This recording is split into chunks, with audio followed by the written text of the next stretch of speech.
Hi everybody, I'm Barry Rice and I'm the Environmental Health and Safety Director for Signal Restoration Services and PureClean. Welcome to the second of a series of short videos on asbestos. In the first video, we reviewed where does asbestos come from, asbestos history, and the health concerns with asbestos. If you haven't watched that video, please take a moment to check that out. Now for this video, I'm going to answer two very common questions. One, wasn't asbestos banned?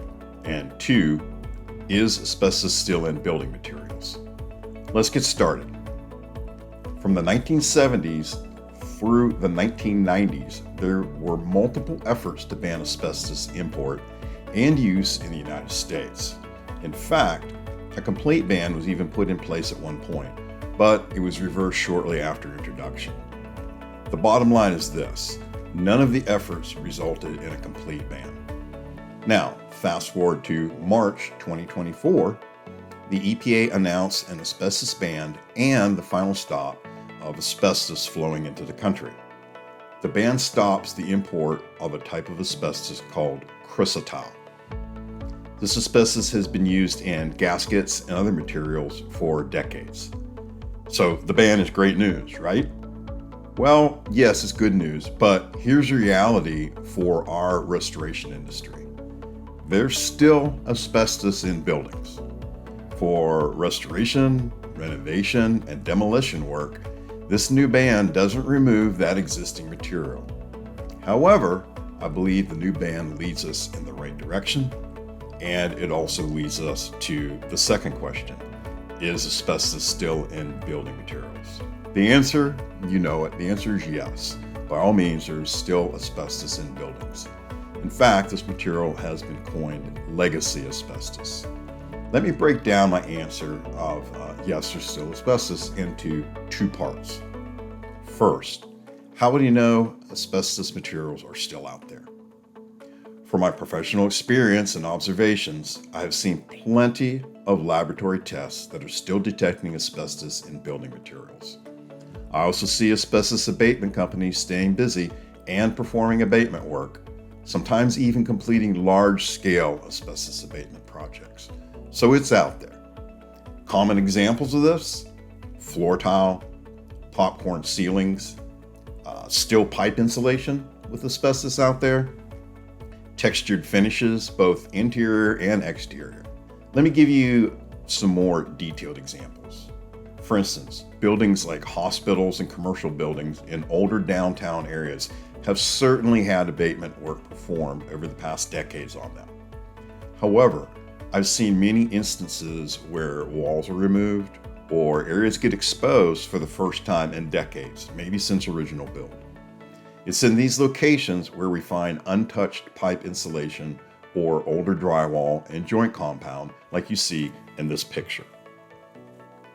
There are plenty of hospitals, condos, and homes with rooms and storage areas that haven't been renovated since they were new builds. Or maybe abatement was performed prior to renovating the living areas of, say, an older condo, but the renovation did not include stripping out areas above ceilings, in basements, or in mechanical rooms.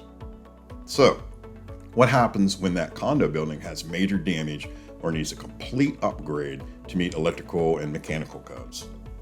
Suddenly, contractors are stripping out those old materials from those ceiling cavities, the basements, and mechanical rooms, all the way down to bare concrete walls. Then management of this legacy asbestos comes into play. Now, the second part has a completely different timeline from legacy asbestos I just talked about. I'm talking about materials that have been installed more recently, let's say in the last decade or even the last year. Where did they come from? Well, even though the United States has made multiple efforts to ban asbestos, materials still make their way into the country. Leading news agencies like the Washington Post, Forbes, and PBS all have reported in the past 10 to 20 years that asbestos still makes its way into the United States. Even insurers like Chubb, shown here, have written warnings that materials like drywall joint compound was still in use after a 1977 ban, And the only way to be certain materials do not contain asbestos is to have them tested prior to removal. So, in summary, we have learned that asbestos is just now being completely banned. Asbestos is still being detected in building materials and removed by abatement companies. Major media groups and insurers warn the public of existing asbestos hazards. Older buildings and homes still have areas untouched since new construction, but sooner or later will probably be renovated. And last, we call the older materials legacy asbestos. I hope this continues to build on your understanding of asbestos. For my third video, I'm going to review asbestos regulations for building owners and restoration companies. Until then, I hope you have a great day.